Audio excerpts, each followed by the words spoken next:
Hello everyone, introvert Marathi मुलगी या YouTube चॅनलमध्ये तुमचं स्वागत आहे. आज मी तुम्हाला सांगणार आहे इन्स्टंट ग्लो फेस पॅक. त्यासाठी मी 1 चम्मच बेसन घेतलेला आहे. त्यानंतर त्यामध्ये आता आपण अर्धा चम्मच कॉफी पावडर घेणार आहे.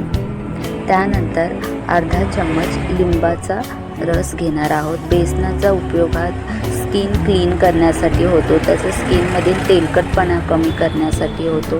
कॉफीने स्किन ग्लोईंग आणि टाईट होते. लिंबाच्या रसाचा उपयोग त्वचेमध्ये चमक आणण्यासाठी होतो. त्याचनंतर त्यामध्ये मी रोज वॉटर पण घेतलं आहे आणि या चारही गोष्टी आता आपण छान मिक्स करून घेणार आहोत. हा फेस पॅक फेसवरती, मानेवरती आणि हातावरती अप्लाय करू शकता. मी तुम्हाला हातावरती अप्लाय करून दाखवते. आधी फेस क्लीन करून घ्यायचं. त्यानंतर हा फेस पॅक अप्लाय करायचा आहे. 10 ते 15 मिनटं त्याला ठेवून द्यायचं आहे. त्यानंतर नॉर्मल पाण्याने फेस वॉश करायचा आहे. मला एका यूजमध्येच तुम्हाला त्याचा इफेक्ट दिसेल. ट्रस्ट मी, खूप छान इफेक्ट आहे. तुम्ही नक्की ट्राय करून बघा. हा फेस पॅक तुम्हाला छान वाटेल. Thank you for watching.